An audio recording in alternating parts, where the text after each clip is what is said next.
Trump के शांति समझौते पर हमास के सदस्य का बयान सामने आया। हमास सदस्य मोहम्मद मर्दवी ने अल जजीरा को इंटरव्यू दिया है और कहा कि ट्रंप का प्रस्ताव इजराइल के पक्ष में है। प्रस्ताव से युद्ध थमेगा नहीं बल्कि जारी रहेगा। हमास को पूरी योजना पर लिखित प्रस्ताव देना होगा। किसी भी हमास नेता को अब तक प्रस्ताव नहीं मिला।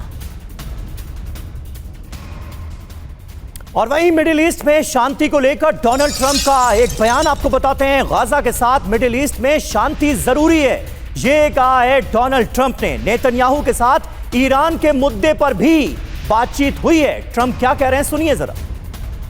और इतना ही नहीं, इस बीच अमेरिका से नेतन्याहू ने हमास को धमकी दी है। कहा है कि डील को खारिज किया तो अंजाम बुरा होगा। अपने दम पर हमास का सफाया करेंगे, ये बात भी कही है। गाजा में सभी लक्ष्य हासिल करेंगे।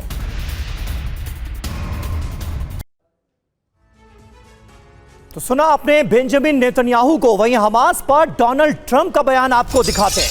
ट्रंप ने नेतन्याहू को गाजा में खुली छूट देने के संकेत दिए। हमास ने डील अगर खारिज की तो फिर जिम्मेदारी उसकी होगी। डील खारिज हुई तो नेतन्याहू को मेरा पूरा समर्थन है। ट्रंप ने क्या कहा है सुनिए। तो दोनों के बीच बातचीत हुई और डोनाल्ड ट्रंप की तरफ से क्या कहा यह आपने सुना। साथ ही नेतन्याहू की तरफ से भी अपनी बातें साफ रख दी गई हैं। डोनाल्ड ट्रंप की गाजा नीति पर नेतन्याहू का रुख साफ है। हमास ने डील नहीं मानी तो उसका खात्मा तय है। नेतन्याहू का मकसद गाजा पर कब्जा बरकरार रखना है। इजराइल गाजा से हटा तो हमास मजबूत हो सकता है। इजराइल को डर है कि गाजा में हमास की मौजूदगी घातक है। बड़ी बात है कि हमास ने रॉयटर्स को बताया कि उनके पास शांति समझौते का प्रस्ताव नहीं पहुंचा है।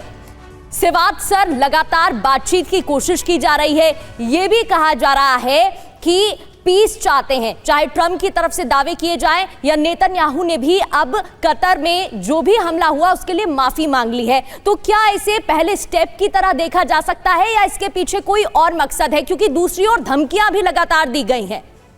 देखो, मुझे लगता है कि एक बहुत ही सिंसियर एफर्ट है पीस डील की तरफ, और ये गाजा में अगर शांति चाहिए तो हमास को जो ये प्रपोजल मिलता है तो हमास को मान लेना चाहिए। अगर नहीं मानेगा तो मुझे लगता है हमास की सबसे बड़ी गलती होगी।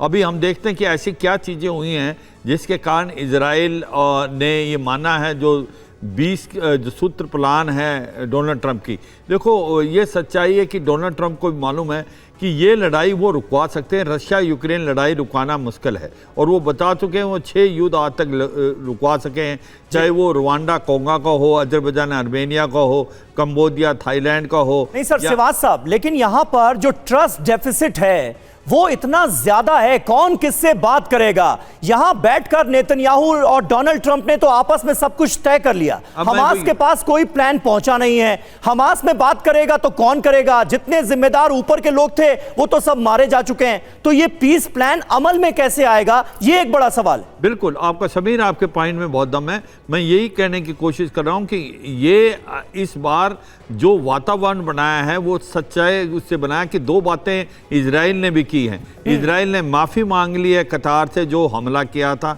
एक प्रकार से दोबारा कॉन्फिडेंस जीतने के लिए अरब कंट्री का। दूसरा, उसने ये भी मान लिया 20 सूत्री प्रोग्राम के तहत कि गाजा के अंदर इजराइल नहीं रहेगा और इसका जो भी रूल होगा वो अपॉलिटिकल और टेक्नोक्रेट को दिया जाएगा। मगर ये सच्चाई है कि क्या इसको हमास मानता नहीं मानता, एक ही कड़ी है, क्योंकि बाकी सभी देशों ने इस पीस प्लान को माना है। ठीक बात है, यानी अब बहुत कुछ जो है वो हमास के हाथों में है। गेंद जो है वो हमास के पाले में कुल मिलाकर जा चुकी है। 2 बड़ा डेवलपमेंट जिसका सिवात साहब ने जिक्र किया, एक तो कतर से माफी और दूसरा पूरे गाजा पर जो कब्जे का प्लान था इजराइल का उसे छोड़ दिया गया है।